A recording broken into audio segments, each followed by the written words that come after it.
So I'm very delighted now to welcome you to our first keynote speaker. So this is Dr. Kellyanne Allen. And Dr. Kellyanne Allen is an associate professor and educational and developmental psychologist at Monash University. She has over 10 years experience as a school psychologist, and she started off her career in early learning. And she currently combines her expertise as a practitioner with her academic research interests in the area of belonging and social inclusion. And that's what we're going to be hearing about today. She is an author, and she's also authored and edited over 200 scholarly publications. And want to make you aware of a free-to-download book that Kellyanne has been involved with, which is Building Better Schools with Evidence-Based Policy. It's an adaptable policy for teachers and school leaders, and I believe the link to that will be popped into the chat for you. So in a world of rising rates of loneliness and social isolation, a comprehensive understanding of belonging has never been more important. So I'm going to hand over to Dr. Kellyanne now, who is going to tell you about the critical importance of school belonging for children and young people. Thank you. Thank you, Jerry. Hello, and thanks for joining us today. As Jerry mentioned, my name's Kellyanne Allen, and I'm an associate professor at Monash University in the School of Educational Psychology and Counselling. So today I am very excited to share with you some research and insights about the critical role belonging plays from birth to adulthood. Last year, the OECD, which represents 38 member countries, ranked belonging as an educational trend, with many institutions around the world now prioritising it. I have been researching belonging since 2010, so I am thrilled to have this opportunity to share with you my understandings and research today. So, during our time together, we're going to be talking about the power of belonging, how it is crucial in shaping our development, and how it is critical for our own well-being.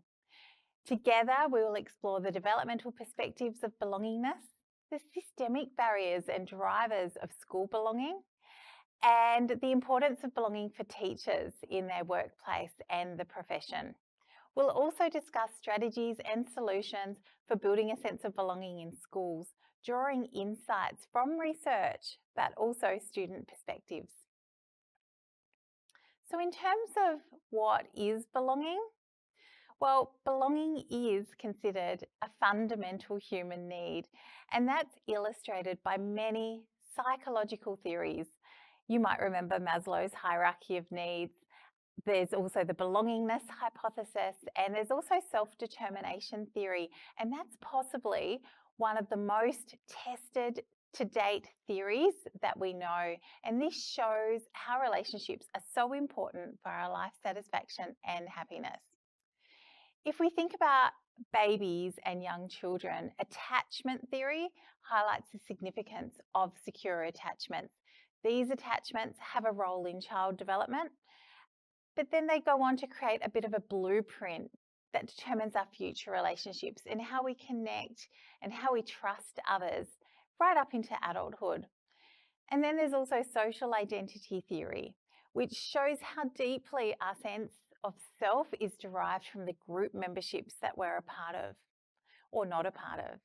And we know this because we see people really struggle with memberships when they're disrupted. Like, for example, in the loss of work or retirement or transitions into parenthood, and even during COVID. So this is one of the reasons why belonging, I think, has caught so much attention recently. Yet despite all these theories, belonging remains something researchers, practitioners, and educators strive to understand more, especially in how seemingly easy it is for some people to establish a sense of belonging, but not others.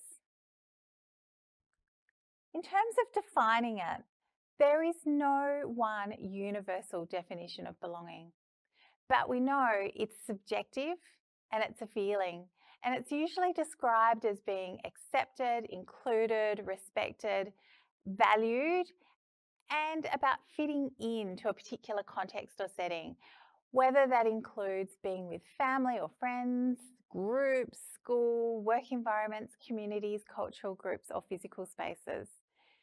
In a recent interview with very famous social psychologists Baumeister and Leary, Leary pondered if he should have interchanged the word belonging with feeling accepted in their very famous 1995 paper that they published. But I think more importantly than how researchers and social psychologists define belonging, what's more important is how you define belonging. So today we're going to be using the chat box to drop your thoughts, and we'll be asking some questions along the way. And what we'll be doing is we'll be collecting them all, and then we'll be providing you with a summary of responses in the coming weeks. So some of the questions today, we'll ask you to think about strategies, and we hope that engagement in the chat box will help build almost like a collective resource for you to take away from today's participation. So consider, what does belonging mean to you? And just write your reflection in the chat.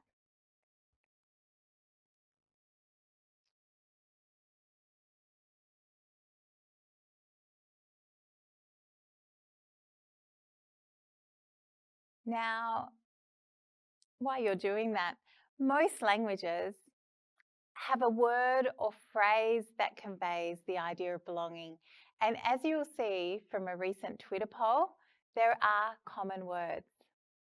And when we talk about belonging, we must also be aware of the nuances and differences in how belonging is defined for the groups that we are working with. And you might, if you're still writing in the chat box, you might reflect on this as well.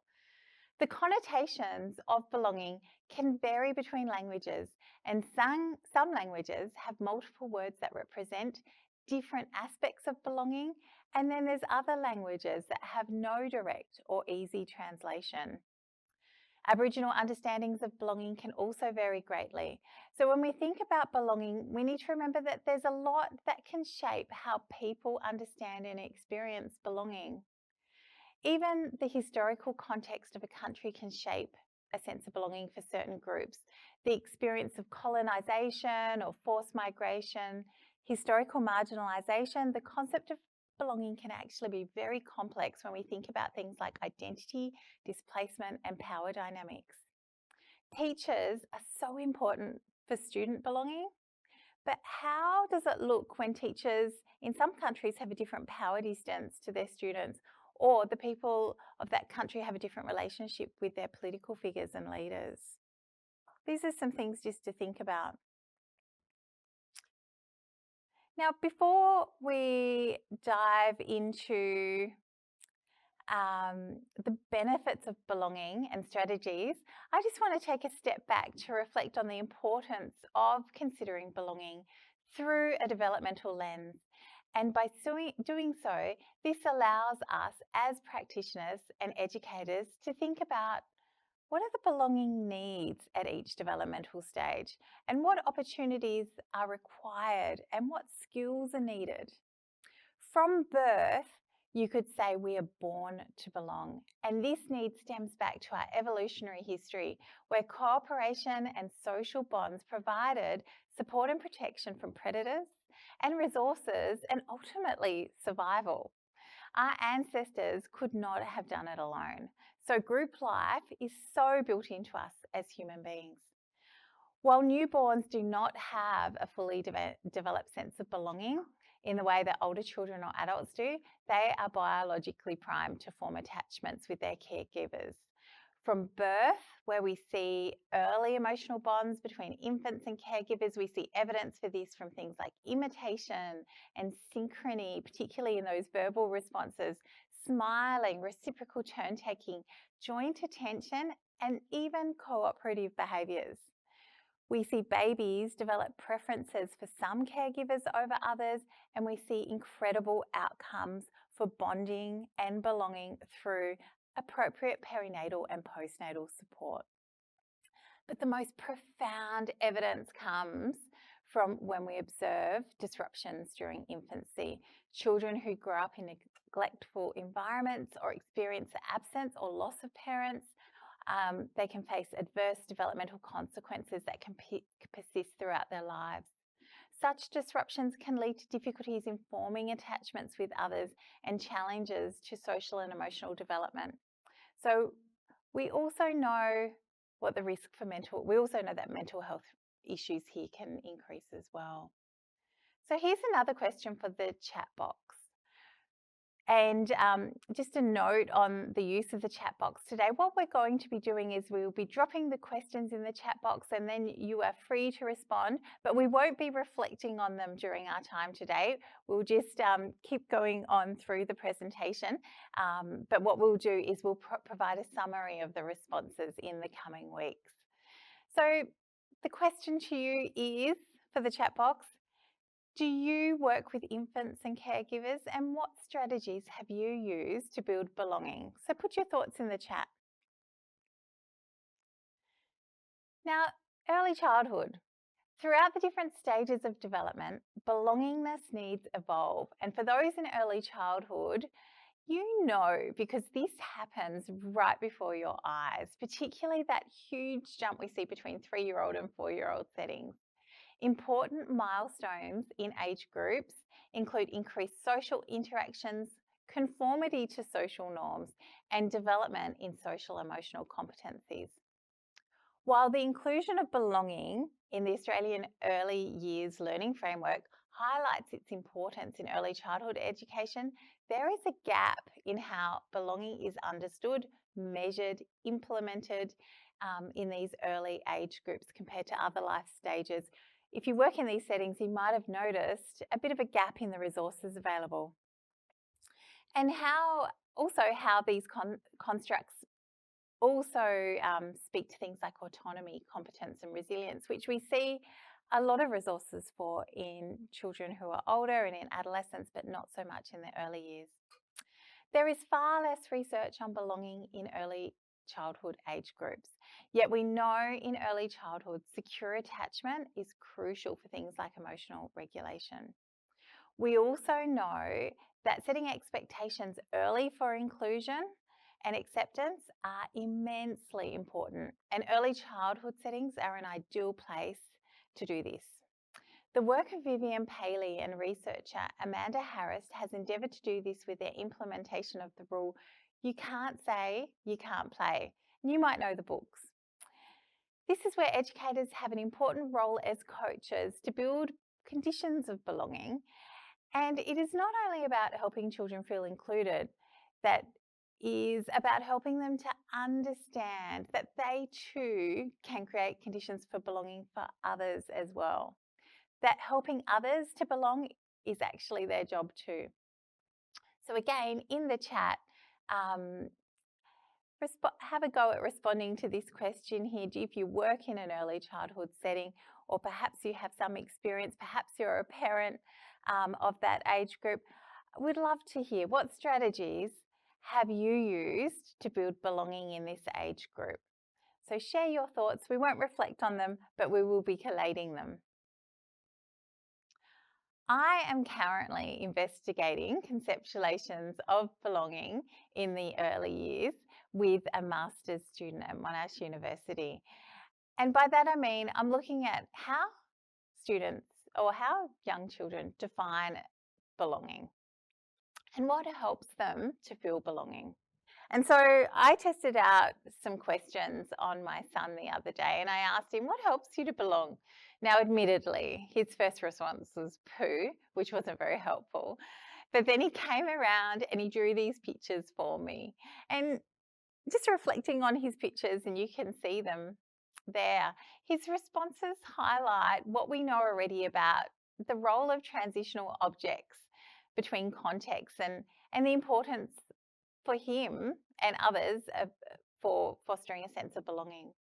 Blankets, toys, or other comfort items can help children feel secure when transitioning between home and new environments, such as preschool or daycare or even the first year of school. But often we do ask children to leave these at home because they can create a bit of a headache for us when they're misplaced or lost. But his response was a good reminder that these objects can actually be important. During childhood, children continue to form important connections with educators. and peers as well, and they develop a sense of belonging within their social circles. But not all children do. And it can be a time when some children can struggle, especially when additional complexities are present. And these might include things like separation anxiety or issues with social and emotional competencies. This can lead to feelings of isolation or low self-esteem, and even bullying or peer victimization. Being viewed positively and managing a positive reputation is actually really important for this age group. And rejection from peers in particular becomes an emerging concern. Research shows us that protective and preventative approaches, especially around opportunities for belonging and social connection, are really important, like encouraging social groups, activities, clubs, play dates, and those extra opportunities to practice those skills. Also, actively and preventively addressing instances of bullying is also important to ensure students feel safe in their environment, with safety being a core feature of belonging.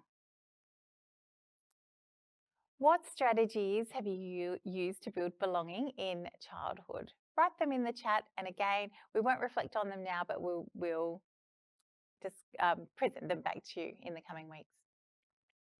Adolescence. During adolescence, the need for belonging intensifies.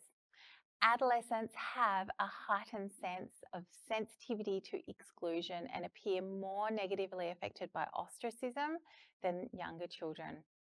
Social identity plays a significant role in belonging, particularly in identity exploration, where belonging becomes more fluid and complex during this period. Adolescents can experience fluctuations in their sense of belonging, and this can occur because young people in this age group experiment with different peer groups, which is really normal. They might question or challenge the values and beliefs they grew up with, or seek out new experiences, hobbies, or activities, which can also provide opportunities for social connection or social disruption.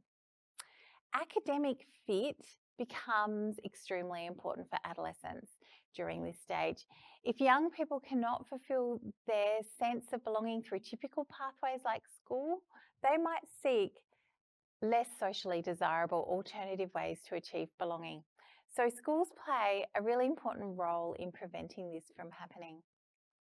Again, in the chat box, what strategies have you used to build belonging in adolescence? So tell us through the chat. We'll collate the responses. We're going to have an incredible resource, I think, after this presentation.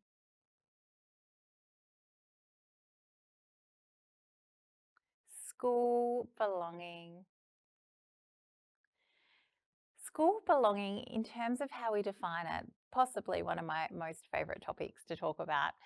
One of the most undisputed, operationalised and commonly cited definition of school belonging in the literature is offered by Goodenow and Grady in 1993. And they define school belonging as the extent to which students feel personally accepted, respected, included, and supported by others in the school social environment. But one criticism of this definition is that it's a bit dated. And so we did a bit of a pulse check just to see what teens today, how they defined belonging. And turns out we found very similar concepts, like it is multidimensional and it encompasses a sense of security and safety, both physical and psychological. It includes positive relationships with teachers, peers and friends, and feelings of inclusivity and acceptance and autonomy and guidance. And that is, they feel empowered and in control of their learning, but at the same time, they also feel academically and personally supported and encouraged. When students feel like they belong to school, there's quite a few benefits. And what I'm presenting today is just the tip of the iceberg. This research is rich. When people feel like they belong, they tend to have fewer mental health concerns, such as depression, anxiety, suicidal thoughts, stress. In fact, Feeling a sense of belonging can even help reduce stress and mental illness as people grow older from their late teens to their early 20s. School belonging also plays a big role in overall well-being. When students feel like they belong, they're more likely to be socially competent, satisfied with life, trusting and tolerant of others, and actively engaged in communities. And again, this can have long-term outcomes also found in adulthood. Feeling a sense of belonging is not just about mental health and well-being, it's also about physical health. Young people who feel a sense of belonging tend to visit the doctor less often and have fewer long-term health issues. One study of 14,000 adults found those connected to school 13 years earlier had reduced emotional distress, physical violence, both as a perpetrator and as a victim, reduced prescription drug use, and other drug misuse and STI diagnosis. Belonging is also crucial for school experiences more generally. Students who feel like they belong are more motivated, academically orientated, and enjoy school more. Feeling a sense of belonging can help predict whether someone will continue with their education, find a job, or engage in training after they've finished school, and that can last up to another 13 years. And we know school belonging is linked to diminished fighting, absenteeism, school dropout rates, disruptive behaviours. And all of these findings highlight the importance of creating a sense of belonging for students, as it can lead to overall well-being and success. But we must remember that not all students feel a sense of belonging to school. Just like you might not have felt a sense of belonging to school either. Thus, irrespective of belonging trends in schools and belonging priorities, we need to ensure it remains a priority in schools. The Program for International Student Assessment surveys over 500,000 students representing around 29 million 15-year-olds from 72 participating countries and economies. And they do this nearly every 3 years, although things were a little bit disrupted during COVID. And from the data, we have consistently found over many years, 1 in 3 students do not feel a sense of belonging to school.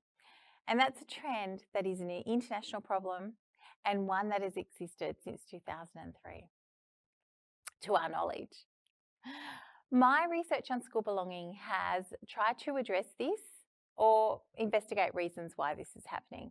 And one of my most cited papers has actually been a meta-analysis on school belonging, which is a synthesis of published peer-reviewed research. And here we aimed to investigate the overall effect size for the major themes related to school belonging to see how they compared. And this graph more or less summarises the findings. Here we found that teacher support, that is, that student-teacher relationship, contributed the most variability towards school belonging than any other factor. That's really powerful if you're tuning in as an educator or a teacher. It was even stronger than peer support or parent support, which was a little bit of a surprise to me and my team because we were expecting peer support to actually be the strongest determinant. And our other findings showed that personal characteristics, those traits, those constructs like self-esteem, self-efficacy, the ability to cope with stress, we also saw that as a really important factor for fostering a sense of belonging. That is, how well students are able to cope when things go wrong or challenges emerge, which they do from day to day, leading them to be able to use some skills like problem solving rather than question their own sense of belonging. And these findings have huge implications on how schools might roll out interventions, or they might try and target social emotional competencies to build a strong sense of belonging with the students or children that they're working with. And there's also a message in this finding that we don't always talk about. And that is, there are a lot of students that can do things to build their own sense of belonging, not necessarily relying on the interventions or the strategies that might be occurring in the classroom, that students can actually feel empowered to have control over their own sense of belonging as well. And we see this particularly in the research around attributions and perceptions. On to strategies and practices now. Another project I have been working on asked for solutions and strategies to improve belonging from students themselves. We conducted a thematic analysis of responses to an open-ended survey, and we found 4 overarching themes and several sub-themes related to what teaching practices students believe would strengthen their school belonging. First was emotional support. That is, students emphasised the importance of having approachable and understanding teachers who provided emotional support, not just academic support. Students wanted teachers to know them as individuals and notice them, for example, if they were away from school for a day. Another theme was support for learning. Students said they needed teachers to provide feedback, address diverse needs, and regularly check on their progress to enhance their sense of belonging. They were also deeply aware of the needs of others and strongly articulated they wanted their classmates to also feel supported, which was a really heartwarming finding that we saw in our data. Building social connections was another theme that we saw. Students mentioned the need for teachers to help them connect with their peers, create a welcoming classroom environment that fosters unity, and support their involvement in school activities. They talked about feeling awkward about reaching out to other students, and they clearly, in our data, were asking for adults to help in this regard. And the last theme was fairness and inclusion. Students emphasised the importance of fairness and inclusion in the classroom, which can significantly contribute to their sense of belonging. Students talked about their need for inclusive language. One example from our data was that students had embraced using people's preferred pronouns as an example. But as adults, we're still seeing this debated. But students in the cohort in our sample really were strongly asking for teachers to at least understand it a little bit more. Students also provided suggestions for school-level practices to build a sense of belonging. And these included things like building a positive school culture by nurturing respectful and supportive relationships, encouraging collaboration among students and educators and staff, creating supportive teaching practices by empowering educators to be effective and responsive to student needs, providing resources and training for best practices, making a welcoming environment so students felt included and safe, and this meant encouraging things like student voice and choice. Students also mentioned easy access to counselling support and also school-wide activities. These activities are about offering opportunities for social connection and engagement and encouraging participation in clubs, sports, events. This was that one example where students were asking for adult support in their social connections. From all the information presented so far, it is important to emphasise there is no one approach to building belonging. And when we think about fostering belonging and the different factors at play, it helps to think of this through a bit of a systems lens. Schools have an immense role to play in a student's individual factors, their experiences, thoughts, feelings, beliefs, social and emotional competencies, personality, mental health and temperament. These are all a part of the individual level that can influence students' sense of belonging. Then there's also the primary social groups, and that's how family, friends, class and social and extracurricular activities and groups are encouraged, what opportunities are available. And then we've also got the school climate, the organisational structure, the school culture and the policies. These can really impact how a student feels a sense of belonging and can feel a sense of belonging. And of course, all these conditions apply for adults too. A model like this is very flexible and adaptable to a school environment. So again, in the chat box, What strategies do you think work best for improving a sense of belonging at the school climate level? Reflect on the context you work in. Do you have school policies? Do you have school practices? Are there particular things going on at that wider school level that could encourage a sense of belonging in students? We're really interested in hearing your thoughts here. Educator belonging. In adulthood, many individuals face challenges in making and maintaining social contacts, which can impact their sense of belonging. For adults with children, it can be particularly difficult to balance family commitments and work demands, sometimes leading to a decrease in friendship groups and social activities. Retrospective studies have also shown that a lack of belonging during childhood and adolescence can predict mental health concerns and psychosocial disturbance later in life. It's important to note that a sense of belonging in adulthood is a predictor of good health on par with things like diet and exercise. And loneliness and social isolation can pose significant health risks, equal to that of smoking, obesity, heavy drinking, and high blood pressure. As adults and educators and members of the community, we should be mindful of making sure we are active in safeguarding our sense of belonging for our own well-being and our overall health. We also know that educator belonging predicts student belonging. So educator belonging is actually really important as a consideration for building student belonging as well.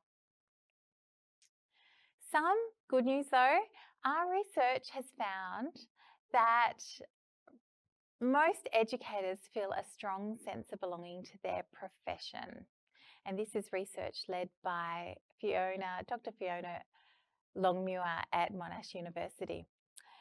But from this research, we also noticed that early childhood educators were less likely to feel a sense of belonging compared to teachers in older age groups, 66.5% compared to 80%. And this is a bit of a concern. The key contributors of belonging for educators found in our research included things like emotional support from colleagues, relationships with students, and supportive school environments and systems. However, barriers such as a lack of respect, workload, and unrealistic expectations negatively affected their sense of belonging. Addressing these factors to ensure a positive work environment and strong sense of belonging for all educators is key, but the message about belonging in school can sometimes just focus on students, and the sense of belonging for educators can be a bit neglected. So we need to put this also on our agenda. So I've got a bit of a double-barreled question for you for the chat box this time. What strategies have you used to build a sense of belonging for yourself? And what do you do to build a sense of belonging for your colleagues? So have a go at dropping some responses in the chat. So I've got some final thoughts here, a bit of a disclaimer, or two considerations really for you to take away and think about. Educators first should be aware that groups that students belong to that would usually build a sense of belonging can sometimes inadvertently disrupt their sense of belonging. It is crucial to carefully consider the potential consequences of our own actions and to engage in ongoing reflection to ensure that we are truly fostering a sense of belonging for all our students, and that our role in fostering belonging complements their lives outside of school. For example, it's congruent with the cultural practices, traditions, and rituals they might have. Sometimes we see uniform policies as just one example at odds with this. Also, it's important to remember the need to belong can be different from an actual sense of belonging. We need to consider individual and context-specific differences, such as the varying need to belong across cultural groups, where schools may not be the only source of belonging or the primary source. We have to remember we can't force people to belong. That doesn't help with belonging. We need to also remember we must not presume one group does not belong over another. Our research has showed in the past that groups we expected to have low sense of belonging were the ones that actually had the higher sense of belonging. So taking a strength-based approach when we investigate belonging is really important, and context is key. So just to conclude, every child and student has a right to experience a sense of belonging in their educational environment. The right to belong is a fundamental human right that we must all strive for and remember it for ourselves as well. So thank you. Thank you. That was absolutely fantastic. And I know for one, I took plenty of notes during that session. I really found it fascinating that we've got such strong outcomes associated with belonging in relation to health and well-being, enjoyment, relationships, academics, etc. But also the importance of that tie to the educator belonging to the educator well-being as well. And we know that where we've got the educators that are experiencing well-being, that also encourages those better student outcomes. So I just thought that presentation was fantastic. So thank you very much for all of that. So we encourage you to pop any of your questions into the chat. As we said, we've not got time to go through those at the moment, but we will make sure we collate those afterwards. And I'm also super excited for the resource that we're going to be creating from all of the strategies that you will have been popping into the chat. I think that is something that we're going to find an absolutely fabulous resource across all of those age groups. So thank you for prompting that through your conversation as well.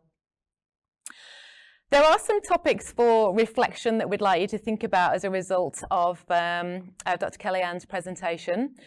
So it's really around thinking about key ways in which your learned community can enhance the educators, children and young people's sense of belonging. And thinking about and reflecting on that importance of fostering those empowering learning environments for the mental health and well-being of children and young people as well. So fabulous that so many thought prompters in this initial conversation, and please take the time after this session to reflect on a few of these points as well. So we are coming up to a bit of a break. We'd like you to take the time to look after yourselves, making sure that you are taking the time to stretch. You might pop into one of our virtual booths and have a conversation with a consultant. You might just go and get yourself a drink and a snack, which is something that we all need at this time of day.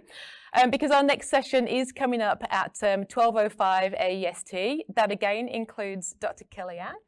So looking forward to this panel. So it's going to be a panel that's talking about educator wellbeing with a couple of our consultants from ECA and from Headspace. And the title of this panel is Moving Beyond Self-Care. So this panel will really be discussing how belonging in a workplace correlates to wellbeing, understands the nuances of self-care, and how learning communities can adopt a systematic approach to well-being. So enjoy your break. Thank you for joining us for the first part of our conference. Thanks again to Dr. Kellyanne. That was absolutely fantastic. Pleasure. And we'll look forward to seeing you all back online with us at 12:05 AEST. Thank you.